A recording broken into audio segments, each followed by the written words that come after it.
From Sergeant Doakes being blown up in that cabin, to that heart-shattering moment when Dexter pulls the plug on Debra, this show has delivered some of the most devastating deaths in TV history. While Dexter Morgan is known for his calculated kills and strict code, there were moments, rare but unforgettable, when the weight of his actions caught up with him. Moments where the kill didn't feel like justice, but a deep, haunting mistake. In this video, we're going to break down every time Dexter killed someone, or let them die, and truly regretted it. These aren't just tragic deaths, they're the ones that changed him. From guilt to grief to complete emotional collapse, here are the most heartbreaking deaths in Dexter. Starting with the man who saw through the mask from day one, Sergeant James Doakes.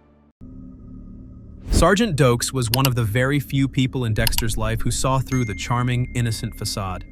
From early on in Season 1, Doakes made it clear that he didn't trust Dexter. There was something off about him. I'm watching you. Unlike others at Miami Metro, Doakes wasn't fooled by Dexter's social mask. He was aggressive, blunt, and emotionally intense, which made him a threat to Dexter, but also strangely admirable. Their relationship reached a breaking point in Season 2 when Doakes uncovered hard evidence linking Dexter to the Bay Harbor butcher killings. That's right, it's over.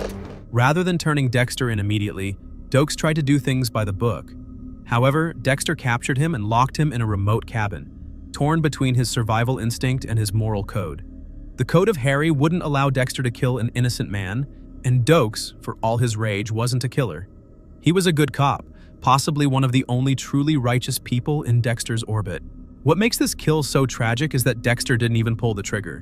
Lila, Dexter's deranged ex-girlfriend, found the cabin and blew it up with Doakes inside. Dexter could have stopped her. He could have turned Doakes in or let him go. Instead, he allowed things to spiral, making a conscious choice not to act. And that's where the guilt comes in. Doakes' death haunted Dexter because it represented everything wrong with the life he'd built. An innocent man died, not because Dexter was following the code, but because Dexter let his dark passenger win. Doakes didn't just die, Dexter let him die. That guilt never fully faded, and it remains one of the few moments in the show where Dexter's moral mask truly cracks. If James Doakes represented the righteous fury that threatened Dexter's secret, Brian Moser, also known as the ice truck killer, was the opposite: acceptance. Brian wasn't just Dexter's most iconic rival, he was his biological brother, long thought lost in the trauma of their shared childhood. When Brian finally reveals his identity, he doesn't want to destroy Dexter. He wants to embrace him. For the first time in Dexter's life, someone not only knew the truth about his dark passenger, but welcomed it with open arms. Brian offered Dexter a chance to live without shame or lies. Together, they could exist without rules, without the Code of Harry, and without pretending to be normal. But the cost of that freedom was high. Brian wanted Dexter to kill Debra, Dexter's adoptive sister, the one person who anchored him to humanity. In that moment, Dexter was forced to make the ultimate decision: family by blood or family by love. Dexter chose Debra, and in doing so, he killed Brian. The kill itself was quiet and clinical, unlike many of Dexter's other murders, but emotionally, it left a deep scar. Brian was the only person who ever truly understood Dexter's darkness and didn't judge him for it. Even Harry couldn't offer that. Killing Brian wasn't just about stopping a murderer, it was Dexter severing the one connection he had to someone who knew him completely.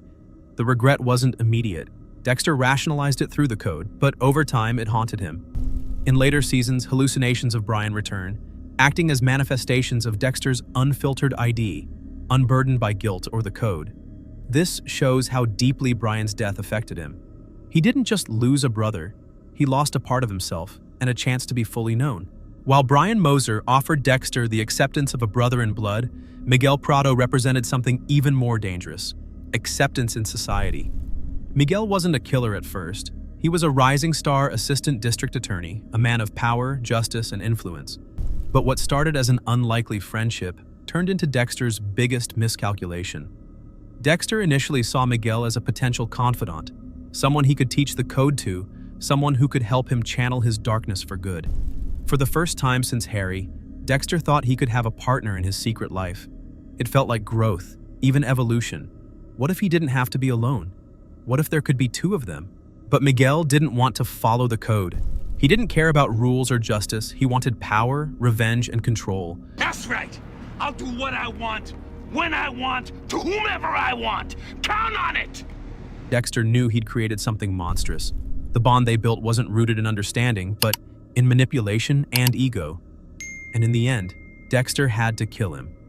What made Miguel's death so hard for Dexter wasn't just the kill itself. It was the betrayal. Dexter believed, however briefly, that someone from the outside world could truly understand him and walk with him in the dark. But Miguel's ambition corrupted everything. The regret here wasn't just about taking a life, it was about choosing the wrong person to trust and watching it spiral into chaos. Dexter mourned the loss of what might have been a brotherhood, a connection, a life less lonely. But Miguel's death reminded him of a brutal truth. He's not meant to share his secret. Every time he tries, someone gets hurt. And with Miguel, the cost was high. If Miguel Prado was a betrayal of trust, then Debra Morgan's death was the ultimate betrayal of Dexter's own humanity. Debra wasn't just his adoptive sister, she was his anchor, his conscience, and the one person who loved him even after learning the truth. Their relationship was complicated, messy, and at times emotionally twisted, but beneath all of it was a powerful, unbreakable bond. In Season 8, everything begins to collapse. Oh, God. Deb's discovery of Dexter's secret in Season 7 sends her into a downward spiral, emotionally, mentally, and morally. She struggles with the fact that the brother she idolized is also a killer. Despite everything, she protects him. She kills for him. And ultimately, she pays the highest price for being in his world. When Debra is shot in the final episodes of Season 8, it isn't just a plot twist, it's symbolic.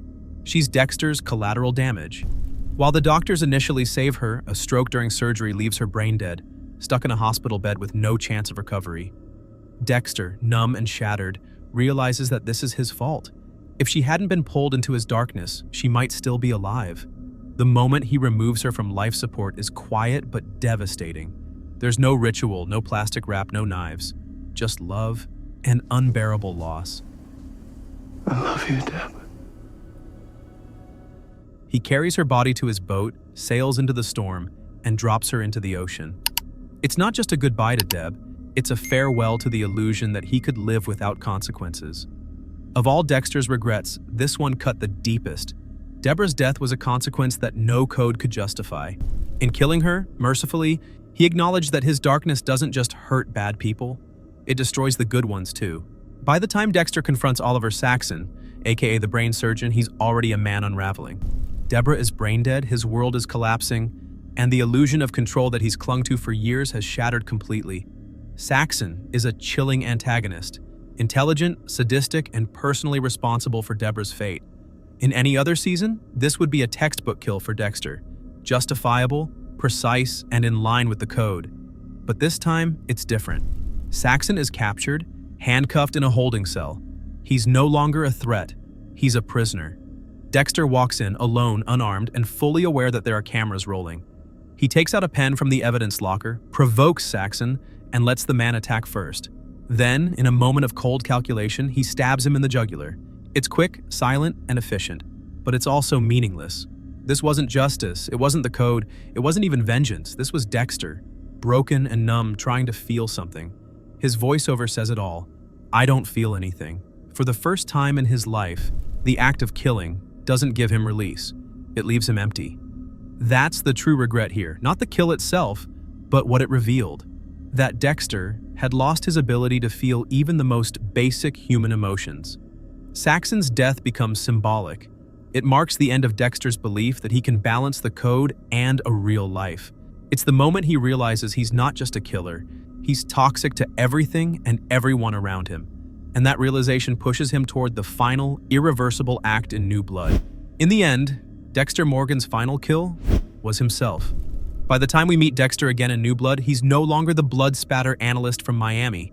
He's now Jim Lindsay, a quiet man living in the snowy town of Iron Lake, trying to suppress his dark passenger and lead a normal life. But the darkness always returns, and this time, it brings along his estranged son, Harrison, a boy who, like Dexter, carries trauma, rage, and something lurking just beneath the surface. At first, Dexter sees Harrison as a second chance, a chance to be the father he never had, a chance to guide someone else with a code just like Harry once guided him. But the truth comes crashing down fast. As Dexter begins killing again, including an innocent man, Officer Logan, Harrison sees the reality of who his father truly is. Not a hero, not a vigilante, just a killer. One who justifies murder when it suits him. In the final scene, Dexter and Harrison stand face to face in the woods. Harrison confronts him with the truth. "You're not following the code anymore, you're doing this for you." And in that moment, Dexter finally accepts it. He sees what he's become. Not a father protecting his son, but a monster infecting his life. What makes this kill so devastating isn't just that Dexter dies, it's that he asks for it. He tells Harrison to pull the trigger. He frames it as liberation, as love. It's his final attempt at redemption. And Harrison, heartbroken, confused, and angry, pulls the trigger, ending his father's life.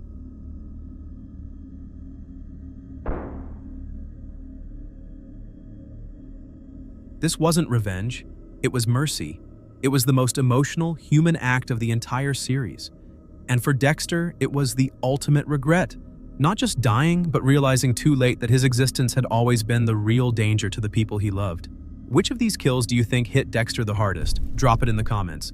And if you want more dark deep dives into Dexter's story, hit that subscribe button and turn on notifications. More blood-spattered breakdowns are coming soon.